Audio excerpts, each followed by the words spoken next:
Pilandok at ang mga buwaya. Muling isinalaysay ni Virgilio S. Almario at ikinuhit ni Cora Dandan Albanyo.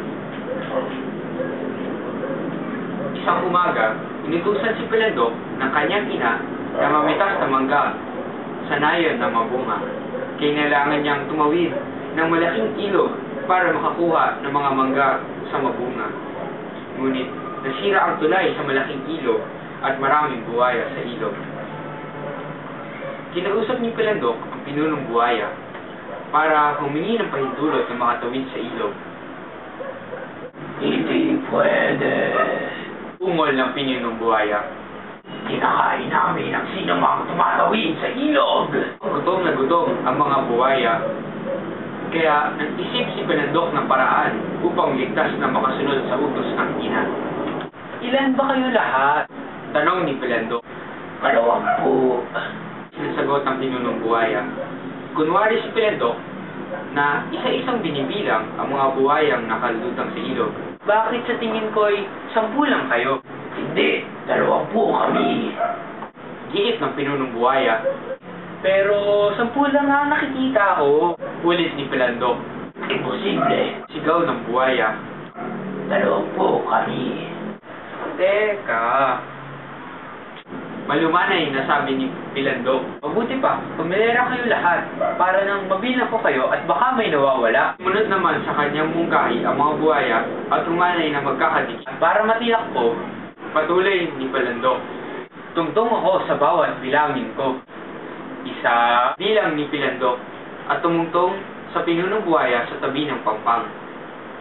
2 at lumipat siya sa ikalawang buwaya. 3, 4, 5, 11, 12, 13, 17, 18, 19, At lumundag siya sa kabilang pampang bago sinigaw ang dali-daling namitas ng maga si Pilandok. Napuno ang kanyang dalang bayong ng mga malaki, hinog at matamis na mangga. Kumain pa muna siya at nakatulog ng busog. Hapon na nang magising si Pilandok. Anong tuwa niya nang makita tahimik at walang buwaya sa ilog? Nailib siguro sa paghihintay sa akin. At nakangiti siyang lumusong sa ilog. Ngunit, nag-aabang pala ang mga buwaya. Nang nasa gitna na siya ng ilog, ay biglang naglitawa ng mga buwaya. Huli na para makatakbo pabalik sa pampang ang kawawang Pilandok. Naku, mabuting naparito kayo. Nakangiting takot si Pilandok. Tulungan niyo naman akong makatawid ng ilog. Mabigat na nga itong mga dala kong mangga at baka malunod ako sa gitna ng ilog. Kakainin ka namin. Ungol ng pinunong buwaya. Itong mga mangga ko na lang kainin niyo. Masarap ito. Alok ni Pilandok. Ikaw ang gusto namin. Ungol ng mga buwaya. Teka, Mabilis na nag-isip si Pilandok. bakit ba gusto niyo akong kainin? Dahil masarap ang iyong atay. Sagot ng naglalaway na pinunong buwaya. Naku, sayang. At nalungkot kunwa si Pilandok. At bakit? Nagtatakang tanong ng pinunong buwaya. Kasi masamang mabasa ang aking atay. Paliwanag ni Pilandok.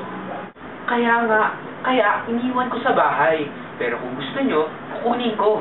Bago nakapag-isip ang mga buwaya, ay sumakay siya sa likod ng pinunong buwaya.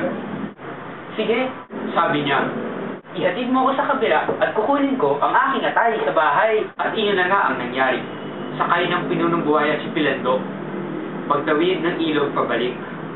Pagdating sa pampang, agad siyang lumusong at tumakbo pa uwi kasabay ng pagsabi ng Hintayin niyo ko at kukunin ko ang aking atay. 2 beses na rin lang ni Pilandok ang mga gutom na buwaya sa ilog. Napakahina ng mga buwaya, naniwalang pwedeng iiwan ng isang tao kanyang atay. Napakahina ng mga buwaya dahil umasa silang babalik pa si Pilandok para ibigay ang kanyang atay. Ngunit pagkaraan ng ilang sandali ay bumalik na si Pilandok. May dala-dalang isang putol na kahoy. Natuwa ang mga buhaya sa pagbalik ni Pilandok. Nasaan ang atay mo? Sabik na tanong nila. Teka muna. Liwanag ni Pilandok. Lumaki ang atay ko nung iniwan ko sa bahay. Kaya gusto kong sukatin kung sino may pinakamalaking bunganga sa inyo at sa kanya ko ibibigay ang aking atay. Ayun!